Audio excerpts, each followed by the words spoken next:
Olá, boa tarde a todos. Meu nome é Fernanda, eu sou professora de odontopediatria da Universidade Federal de Minas Gerais. Hoje a nossa videoconferência, o tema da nossa videoconferência será urgências em odontopediatria. Então, acho que é interessante a gente começar definindo o que é urgência, né?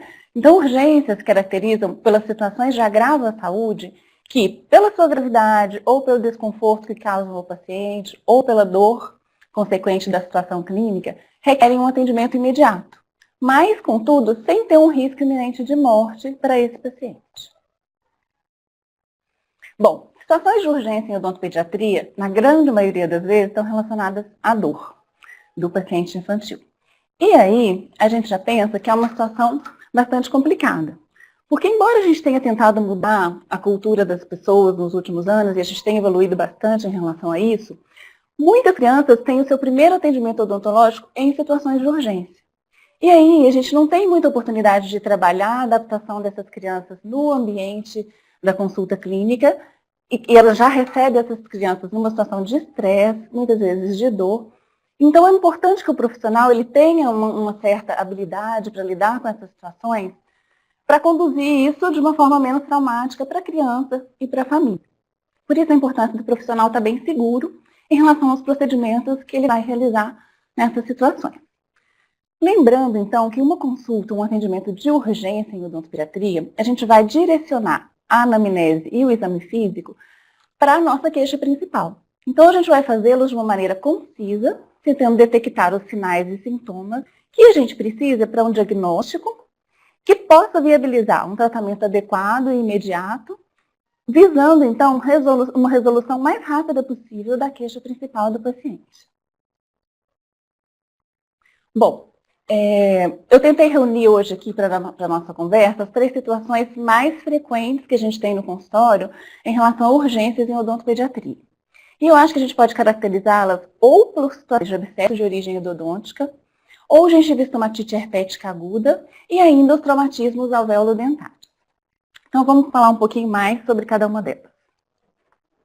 Bom, os abscessos de origem endodôntica, em verdade, é a representação de um acúmulo de células inflamatórias agudas que acontece na região periapical, quando se trata de um dente anterior, ou interradicular, quando se trata de um dente posterior, num dente que teve já a polpa comprometida e necrosada. Pode se tratar de uma alteração primária ou mesmo pode ser a exacerbação de uma inflamação crônica que o paciente já estava cultivando há algum tempo e, por algum motivo, agudizou naquele momento. Clinicamente, o que a gente vai observar, então, quando existe um abscesso de origem endodôntica? Um aumento de volume na região afetada, que pode ser intrabucal apenas, ou pode também representar um aumento de volume extrabucal. A gente tem uma alteração de coloração, a região fica mais avermelhada, também pode ser uma questão da mucosa apenas, ou pode envolver a pele, na região extrabucal. Um aumento de temperatura também é comum, envolvendo mucosa e pele. E o que faz principalmente esse paciente procurar pelo atendimento é a dor, que acontece principalmente nos estágios iniciais dessa agudização. Além disso, a gente pode observar também uma linfadenopatia regional. A criança pode estar apresentando mal-estar, inapetência, dificuldade para comer e febre. Também são comuns nessas situações. Bom, nessa foto a gente consegue então observar um exemplo de um abscesso de origem endodôntica em um molar do dedo, né? Então fica bem característico aqui para nós a presença de uma lesão de cárie bem extensa, com comprometimento pulpar, e que veio ocasionar então o desenvolvimento de um abscesso consequente a essa infecção pulpar que a gente está observando aqui. Como características radiográficas, a gente vai observar então uma rarefação óssea de aspecto difuso, ou na região interradicular, quando se trata de um dente posterior, ou na região periapical, quando se trata de um dente anterior.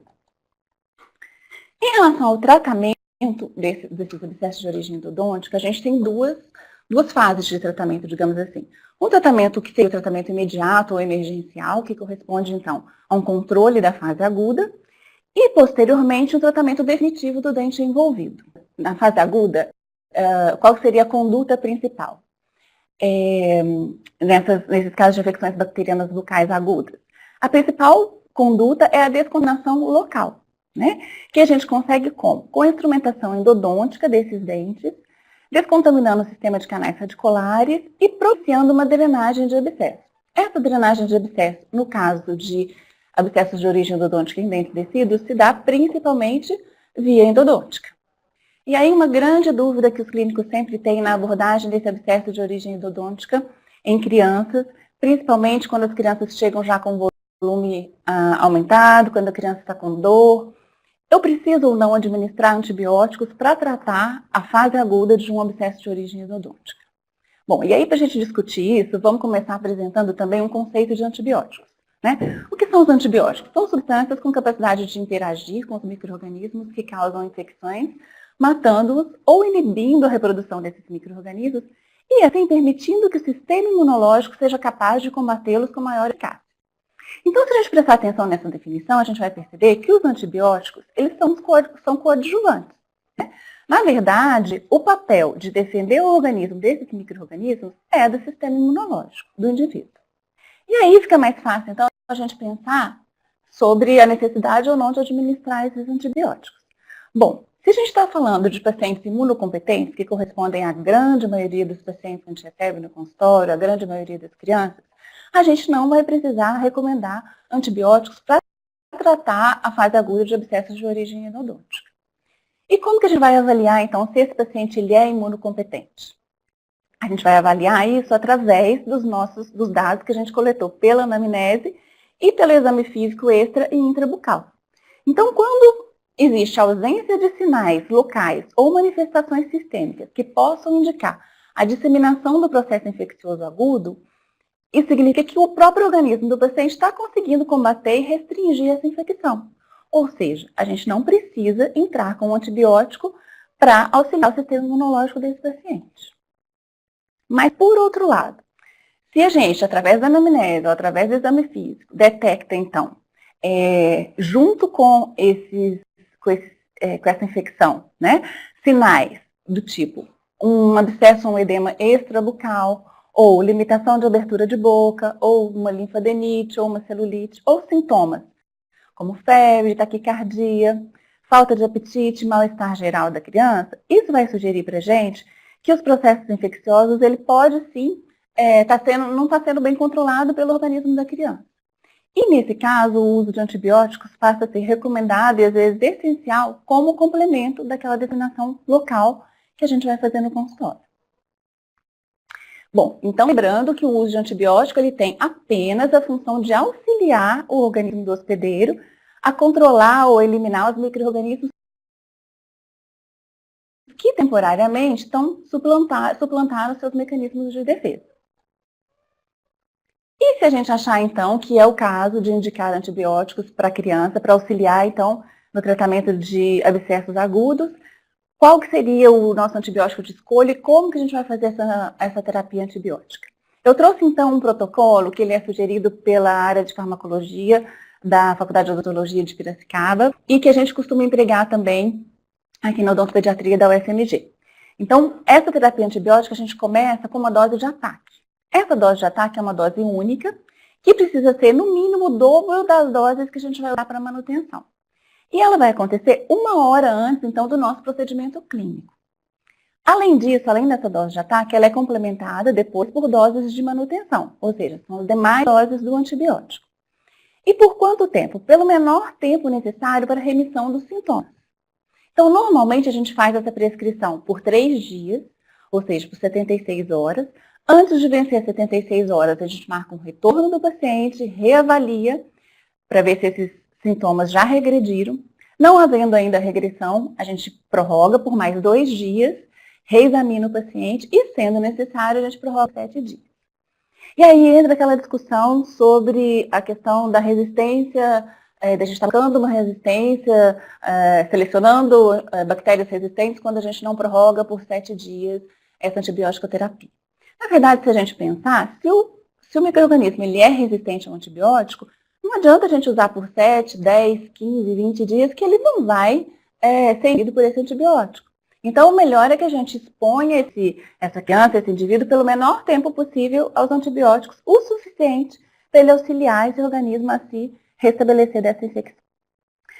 Então, o nosso antibiótico de escolha para lidar com essas situações em crianças seria a amoxicilina. Lembrando que as amoxicilinas têm apresentação comercial de 250 mg em 5 ml ou suspensão oral de 500 mg em 5 ml. Em se tratando da amoxicilina, a dose de ataque seria de 40 mg por quilo. E aqui vale ressaltar que toda medicação, toda prescrição medicamentosa para criança tem que levar em consideração o peso da criança. Então, é sempre por quilo, né? E as nossas doses de manutenção, que no caso da amoxicilina seriam a cada 8 horas, seriam de 20 mg por quilo. Então, eu trouxe um exemplo aqui só para ficar mais próximo da gente, né? Então, vamos pegar uma criança de 20 quilos que chegou no consultório com um abscesso de origem endodôntica, apresentando febre, inapetência e esses sinais clínicos que a gente já comentou. Então, a gente poderia pensar em prescrever para ela amoxicilina, usar, então, a apresentação comercial de suspensão oral, 500 mg em 5 ml. A nossa dose de ataque, como que nós vamos calcular essa dose de ataque? Se eu preciso de uma dose de 40 mg por quilo, então a gente vai fazer uma regra de 3. Para uma criança de 20 quilos, eu vou precisar de 800 mg. E como que eu vou calcular, então, a quantidade de medicação, ou seja, de suspensão oral, que eu preciso para ter 800 mg de amoxicilina? Vou fazer uma outra regra de 3. Se 500 mg eu tenho em 5 ml, 800 mg eu preciso, então, de 8 ml. Tá? Então, essa seria a nossa dose de ataque. E as doses de manutenção, que vão ser administradas, então, a primeira delas, 8 horas após a dose de ataque. E as demais, a cada 8 horas, até, a princípio, 76 horas. A gente também vai calcular da mesma forma, né? Fazendo 2 regras de 3, que dariam, nesse caso, 4 ml de suspensão oral. Bom, e ainda para pacientes que sejam alérgicos à penicilina, a gente tem 2 opções principais. A primeira delas, a claritromicina, e a segunda, a azitromicina. Para cada uma delas, vão ter que fazer todos os cálculos, como a gente fez no nosso exemplo, considerando, então, as apresentações comerciais disponíveis. Então, passado, controlada essa infecção aguda, relacionada ao abscesso de origem endodôntica, o próximo passo seria o tratamento definitivo do dente envolvido, que vai depender das condições anatomofísicas desse dente envolvido, né? Então, se esse dente ainda tiver uma quantidade suficiente de raiz, então no ciclo biológico dele ainda for um dente que se justifique ser mantido em boca.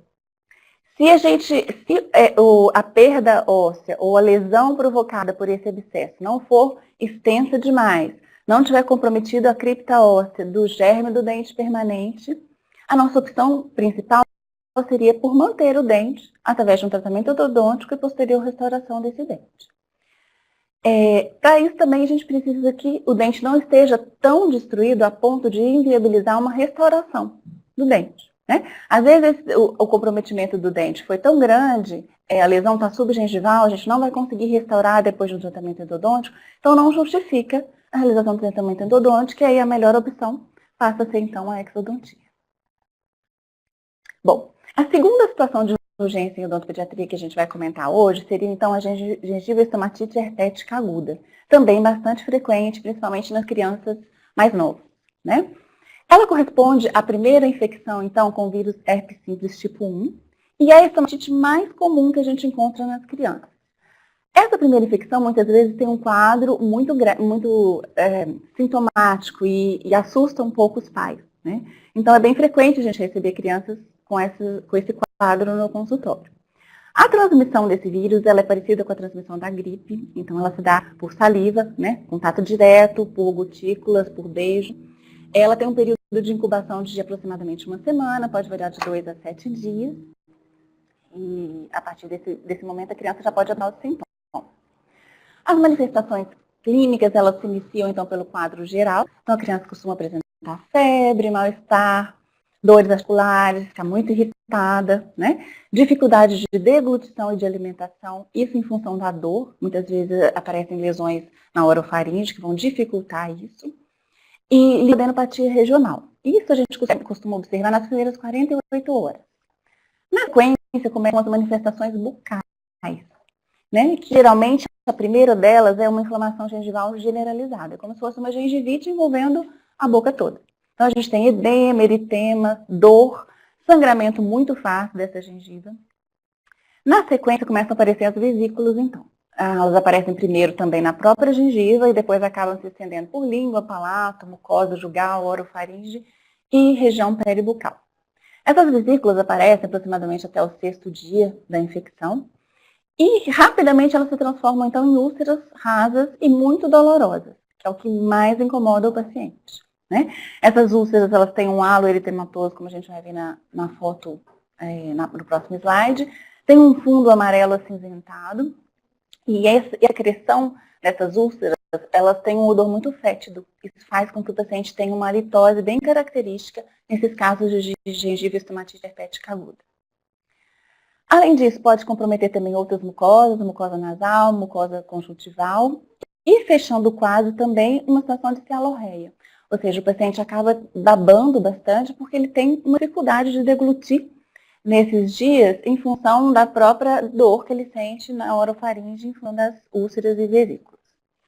Então, aqui nessa foto a gente consegue ver essas úlceras, né? Tanto na região da gengiva quanto da mucosa. Dá para a gente ver também a questão da gengivite. E, às vezes, a boca do paciente fica toda tomada por essas lesões mesmo.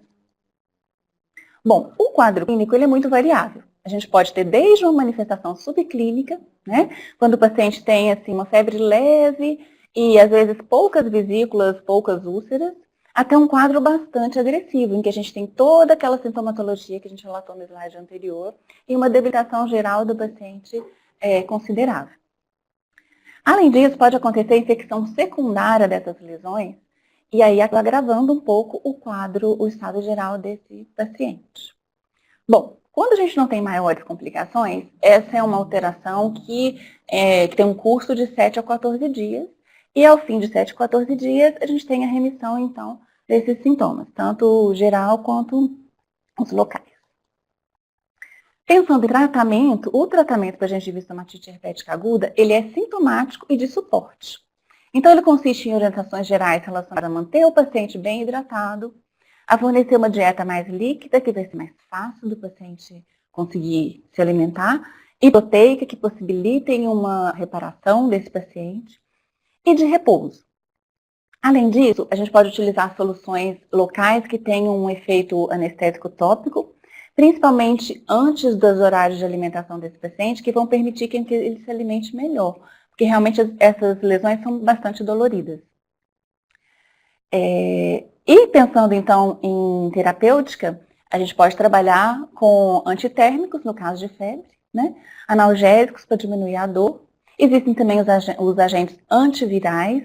Agora, a gente não tem muita evidência de que esses agentes antivirais, como o aciclovir, tenham um efeito clínico real. Mas o que a gente ouve normalmente dos pacientes é que ele reduz um pouco o ciclo da doença. Então, a doença acaba se resolvendo mais rápido. Mas ainda a gente precisa de mais comprovações científicas sobre esse efeito mesmo.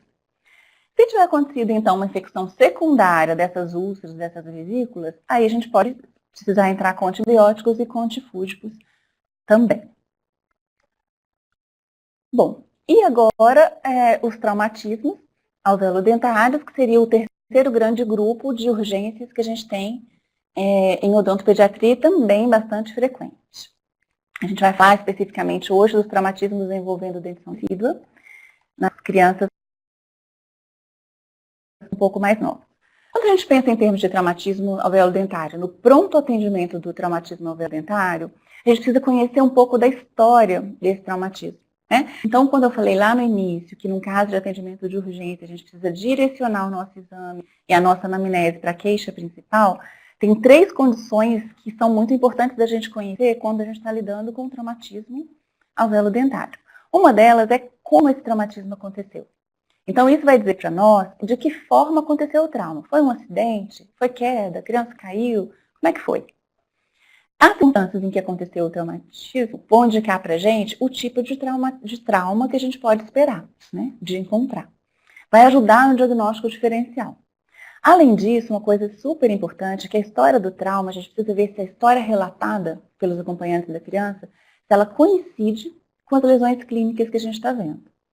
Isso porque a gente, enquanto profissional que atende criança, tem uma responsabilidade muito grande sobre o bem-estar e a saúde dessa criança. E a gente sabe que em 70% dos casos de maus tratos infantis, as lesões são localizadas na região de cabeça e pescoço.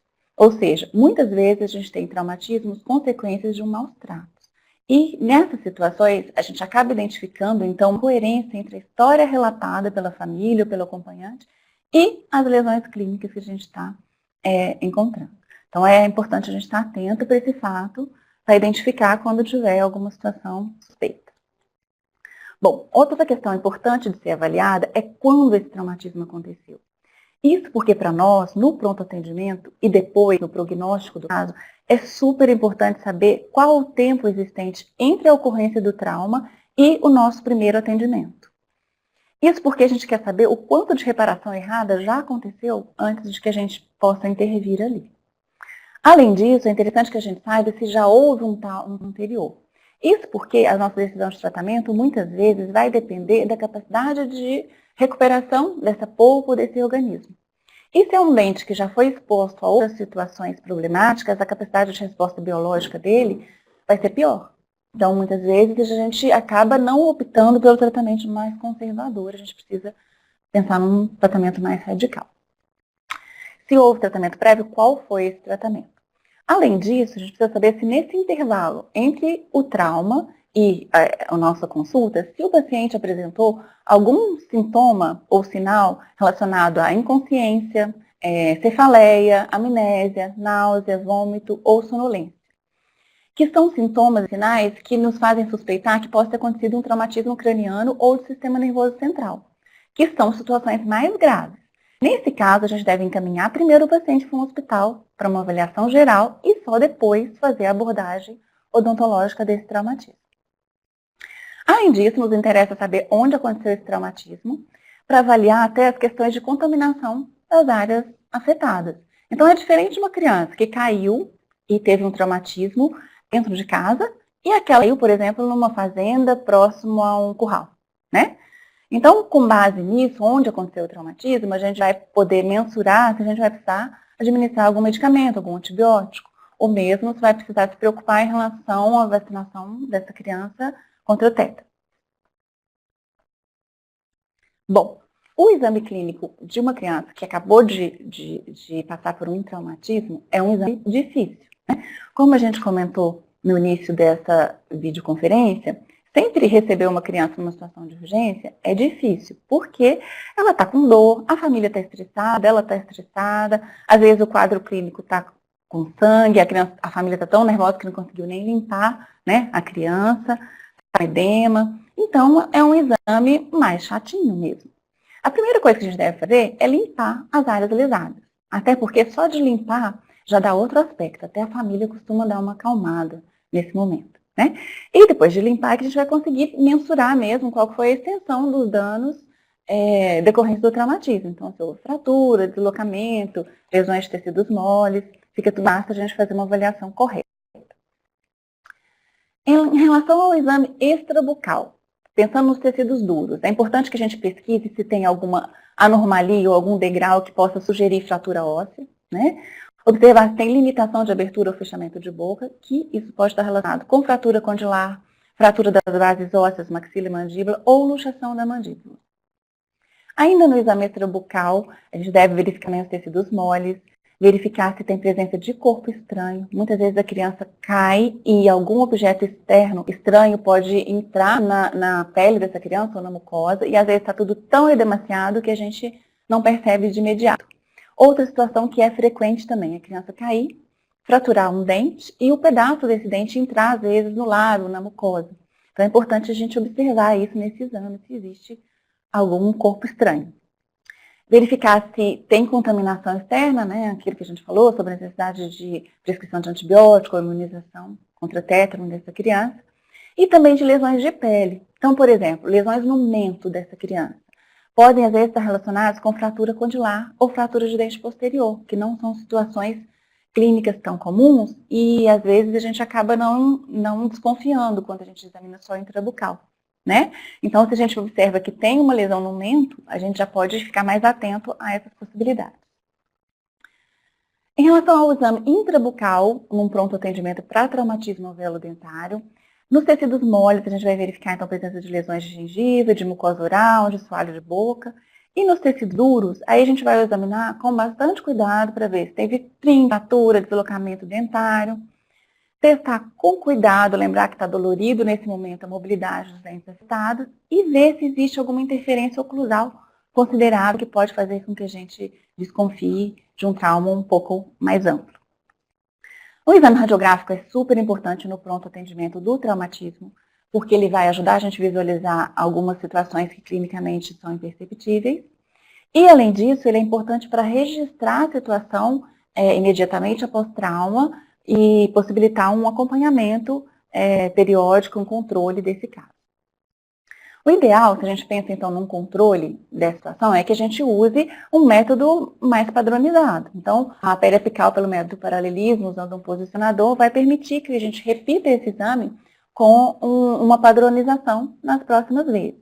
Mas a gente tem também outras opções de exame que podem ajudar no caso de um traumatismo. A escolha do tipo de radiografia que a gente vai utilizar vai depender da idade da criança, da capacidade de cooperação e do tipo de traumatismo do qual a gente está suspeitando ou que a gente observou, né? Às vezes a criança não consegue manter o posicionador em boca. Uma boa opção nesse caso seria as radiografias oclusais modificadas, que a gente faz como se fosse uma radiografia oclusal, mas utilizando um filme periapical de adulto. Então é mais fácil para a criança, é menos incômodo e ela permite uma boa visualização quando a gente está lidando com dentes anteriores. Uma outra radiografia bastante útil seria a radiografia de tecidos moles. Nesse caso, quando a gente suspeita que teve a inclusão de algum elemento estranho aí na mucosa ou na pele dessa criança. E também a tomada lateral extrabucal, que ajuda a gente a identificar em que sentido, quando houve deslocamento dentário, esse deslocamento aconteceu. Se foi em sentido do germe do dente permanente ou não. Que vão ajudar, então, também nas nossas decisões de tratamento. O que a gente vai procurar, então, nesse exame radiográfico, na imagem radiográfica desse paciente pós-trauma? Se houve a presença, o grau e o direcionamento do deslocamento dentário, caso tenha acontecido. Se tem presença, em que localização se deu uma possível fratura radicular. Se a gente consegue observar um espessamento da membrana periodontal, que vai dizer para a gente que teve uma leve movimentação dentária também em função desse trauma. O grau de risólise desse elemento que sofreu trauma. Alterações decorrentes de traumatismos anteriores. Por exemplo, às vezes a gente faz uma radiografia imediata após um traumatismo e observa uma obliteração do canal pulpar desse dente, canal radicular. Essa é uma consequência de traumatismo, mas não uma consequência imediata. Então, se a gente está observando numa radiografia de pronto atendimento, provavelmente se deu em consequência de um outro traumatismo que o paciente teve anteriormente. E é importante para nós saber isso, porque isso vai diminuir as chances de a gente ter um bom prognóstico num tratamento conservador dessa pulpa. Porque esse dente já sofreu um estresse anteriormente. E também na imagem radiográfica a gente deve avaliar a relação desse dente e da movimentação que aconteceu com o germe permanente sucessor. Lembrando que o tratamento, o pronto atendimento, no caso do traumatismo para o novelo dentário, ele visa principalmente permitir o reparo periodontal e pulpar da dentição decídua e evitar danos ao germe do dente permanente que está se desenvolvendo. Quando a gente tem um tratamento emergencial imediato, favorece muito que a gente consiga isso, né? A gente tem um menor risco de complicação futura em função do traumatismo. Bom, aqui eu coloquei um esqueminha bastante didático, ele é adaptado do livro de Kramer e Felden de traumatismos. E o que a gente pode observar aqui? Aqui é um esquema sobre os tratamentos associados ao traumatismo, as lesões de tecido dentário em função de traumatismo. E a gente vai observar, então, que a gente tem diferentes opções de tratamento de acordo com o tipo de traumatismo, com a extensão desse traumatismo e com a localização desse traumatismo. Então, por exemplo, aqui, no caso de uma fratura coronária envolvendo esmalte, dentina e exposição pulpar, eu vou ter que ter uma abordagem pulpar que pode variar desde o capeamento pulpar direto até um tratamento endodôntico radical. E a decisão sobre qual dessas abordagens eu vou ter no meu pronto atendimento vai depender de algumas condições clínicas que a gente precisa observar, né? Por exemplo, a idade e a cooperação da criança. Então, alguns daqueles procedimentos vão exigir uma cooperação maior da criança. É um procedimento mais longo, mais delicado. E se é uma criança muito pequena, em que a gente não consegue cooperação, talvez não seja a melhor opção de tratamento. Outra situação que tem que ser avaliada é a presença de trauma prévio ou de lesão de cárie afetando aquela polpa. Muitas vezes o tratamento vai depender de uma resposta pulpar. E a gente já comentou que se essa polpa já sofreu agressões anteriores, ela tem uma menor capacidade de responder positivamente. Então, isso tem que ser considerado. Além disso, a gente precisa considerar os hábitos de higiene desse paciente, né? Uma questão diferente nos casos de traumatismo em dentição decida e dentição permanente é que na dentição permanente a gente tem principalmente lesões a tecidos duros. E na dentição decida a gente tem principalmente lesões ao tecido de suporte do dente. Isso porque o osso na criança ele é mais maleável, além disso ele tem uma menor massa óssea e a própria anatomia das raízes dos dentes decidos acaba favorecendo isso. E se a gente tem, então, uma lesão nos tecidos de sustentação, mesmo quando a gente tem lesão de tecido duro, é comum que a gente tenha associação entre as duas coisas, para regenerar a fibra periodontal, a gente precisa de uma boa higiene. Se tiver infecção, se tiver inflamação, a gente não vai conseguir. Então, se é um paciente que a gente tem muita dificuldade de conseguir uma boa higiene, o prognóstico também é pior. Além disso, a gente tem que avaliar o estágio de desenvolvimento tanto do dente decido como do dente permanente. Se é um dente decido já no fim do ciclo biológico, talvez não justifique a gente fazer uma intervenção mais conservadora, né? Talvez a gente possa pensar num procedimento mais radical. Agora, por outro lado, se é um dente decido que ainda ficaria por muito tempo em boca, o dente permanente, começando a se desenvolver, talvez justifique a gente tentar, então, procedimentos mais conservadores. A oclusão do paciente, a saúde geral do paciente também são importantes. Se o paciente tem uma oclusão complicada, pode dificultar, né, a saúde desse dente. E se o paciente também tem uma saúde geral mais comprometida, a resposta dele, inclusive a resposta pulpar, vai ser pior. Outra questão super importante é o tempo decorrido entre o traumatismo e o nosso atendimento. Alguns procedimentos mais conservadores só podem ser feitos se o atendimento acontecer nas primeiras horas pós-trauma. Também vai influenciar questões próprias do profissional que está atendendo, então o quanto ele tem do domínio daquelas técnicas e quais as condições de trabalho que ele tem, se ele tem um auxiliar para ajudar determinadas técnicas ou não, o quão seguro ele se sente para realizar aquelas técnicas. E também a cooperação dos pais, tanto no tratamento quanto no retorno, porque o sucesso de muitos tratamentos conservadores vai depender do comprometimento desses pais no acompanhamento desse paciente. Então, vamos passar rapidinho pelos principais, pensando no tratamento agora, só imediato, em função de um traumatismo, tá? Se a gente tem traumatismo, uma fratura coronária, se for apenas trinca de esmalte, ela não demanda nenhum atendimento específico, além do controle, que deve acontecer em todos os casos de trauma. Se a gente tiver uma fratura de esmalte e dentina, se for uma fratura só de esmalte, a princípio também não haveria necessidade de nenhum tratamento específico. Se ela for maior, mais ampla, podemos fazer uma restauração ou mesmo um desgaste efetivo desse dente. Agora, se já for uma fratura que envolva a dentina, a gente tem que lembrar que os túbulos dentinários vão ficar expostos ao meio bucal. Então, é bom que a gente faça uma proteção do complexo dentina-polpa através de uma restauração, por exemplo, de resina composta. Existe a opção da colagem de fragmento, não é muito comum em dente decido, mas também pode ser feita.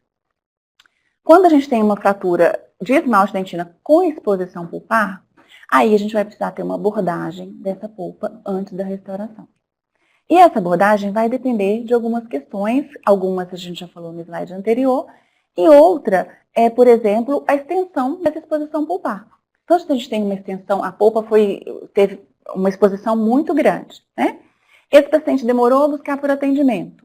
A chance de a gente ter sucesso com um procedimento mais conservador, como um capeamento pulpar, uma curetagem pulpar, passa a ser menor.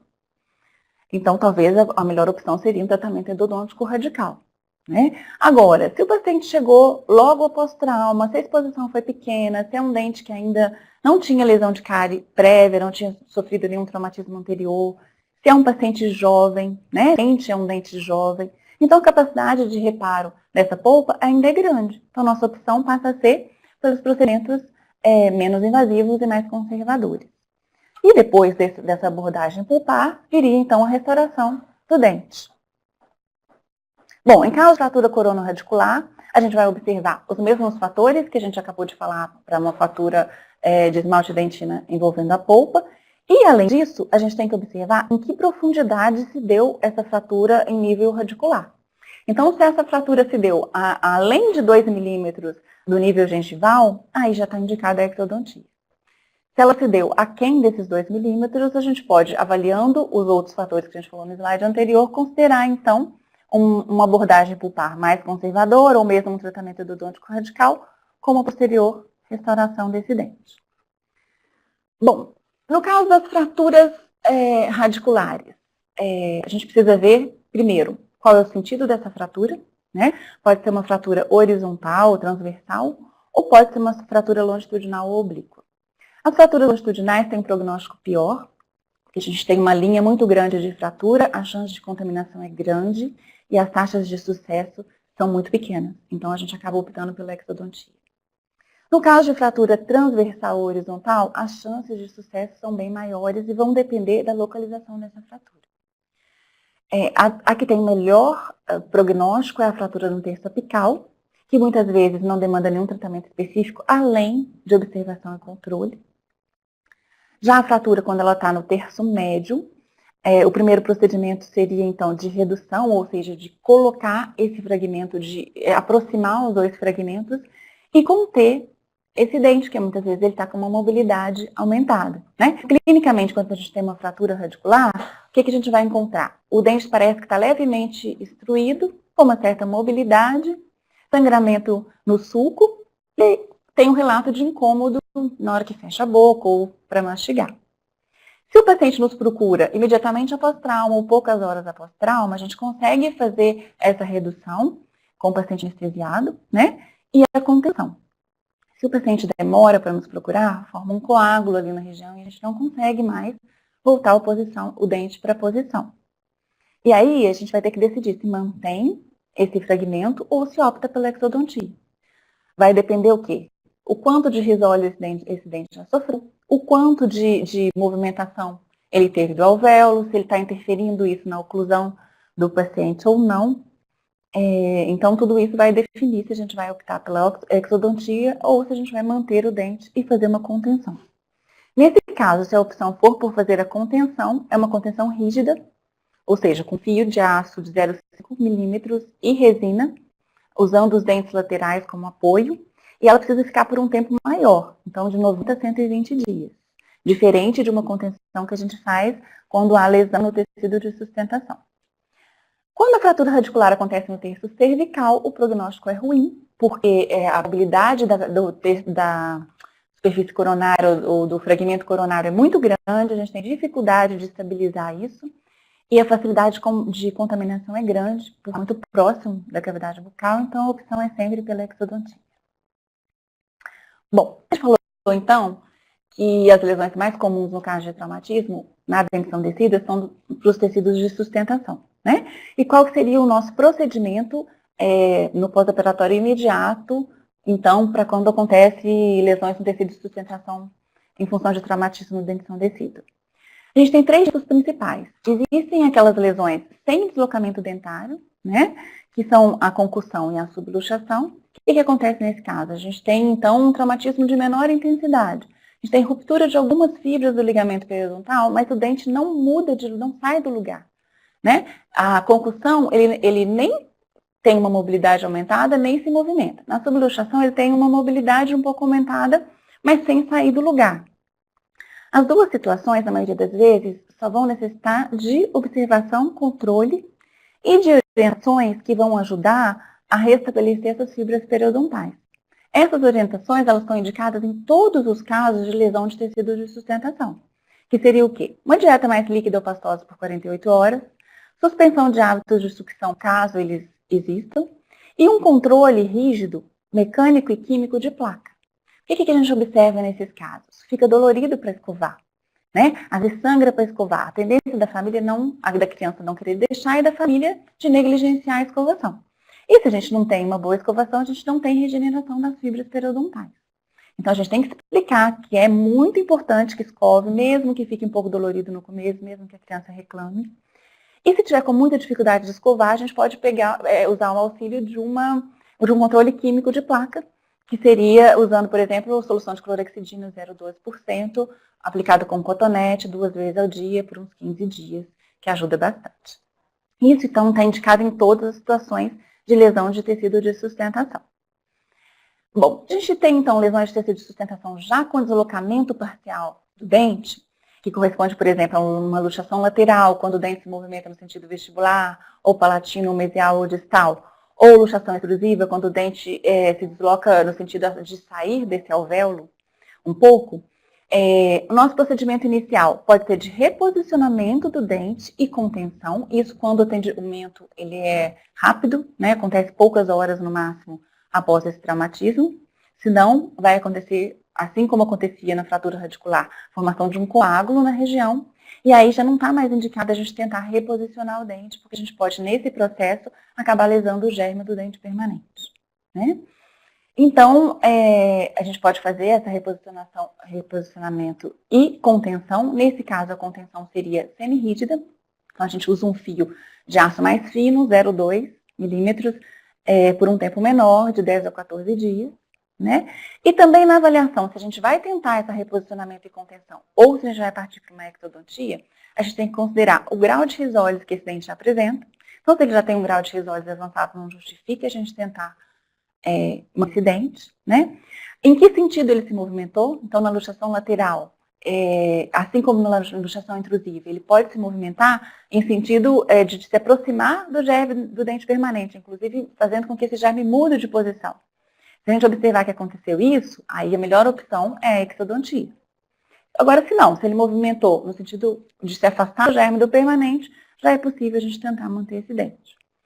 Aí, em relação à decisão de manter o dente ou de extrair, também para luxação intrusiva, se não houve rompimento da tábua óssea, é um prognóstico mais favorável para a gente tentar manter o dente em posição. A idade da criança, a cooperação, o quanto de mobilidade aconteceu, tudo isso tem que ser considerado para a gente definir um tratamento mais conservador ou mais radical. No caso da luxação intrusiva, normalmente o dente, ao invés de apresentar mobilidade, ele fica muito fixo, porque ele entrou dentro do alvéolo, ele entrou no osso. Então, muitas vezes, se ele não foi em direção ao germe do permanente e se não houve ruptura da tábua óssea, a nossa conduta vai ser de observação e controle. A tendência é que esse dente volte para sua posição normal. Isso acontece de 2 semanas a 4 meses. E, nesse caso, a gente acompanharia e teria todas as possibilidades tardias de um pós-trauma que a gente não vai abordar aqui hoje. Bom, tem ainda a possibilidade de haver um deslocamento total do dente, que é a expulsão, quando o dente sai da boca completamente, né? E se tratando de dentes descidos, a nossa opção é por reimplantar esse dente. Por que isso? Porque as chances de sucesso são muito pequenas. E, por outro lado, a chance da gente lesar o germe do dente permanente nesse reimplante é muito grande. Então, quando a gente põe numa balança os riscos e os benefícios, a gente acha que não vale a pena fazer esse reimplante do dente totalmente avulsionado. Para todos os tipos de traumatismo, eles vão envolver uma preservação ou um controle, né, tanto clínico quanto radiográfico, porque pode acontecer alterações tanto no periodonto quanto na polpa que não são imediatas e que precisam, então, ser controladas. Inclusive, consequências para o germe do dente permanente sucessor, e a família tem que ser orientada sobre isso nessa consulta imediata. A frequência dessas consultas vai depender do tipo de lesão e da resposta associada ao trauma. Então, nesse momento do atendimento imediato, a gente vai marcar já uma consulta de retorno e vai explicar para os pais, olha, nesse meio tempo, se aconteceu alguma coisa diferente com esse dente, mudou de cor, apareceu uma bolinha, uma fístula na gengiva, houve um inchaço dessa gengiva, mesmo que isso aconteça antes da data que ele está marcado para voltar, você nos procura. Bom, pessoal, eu acho que isso era os aspectos principais que a gente tinha lá no atendimento de urgência em odontopediatria. Vou aproveitar para fazer propaganda de um projeto de extensão que a gente tem na Faculdade de Odontologia de atendimento de pacientes com traumatismo do dente ensandecido. Esse projeto funciona nas quartas-feiras à noite, na Clínica 8, então das 18h30 às 21h30, e a gente recebe paciente encaminhado de qualquer lugar ou com demanda espontânea. Então, crianças de 6 meses a 6 anos de idade que tenham sofrido traumatismo, se precisarem encaminhar algum paciente, estamos à disposição. Eu agradeço todos a atenção.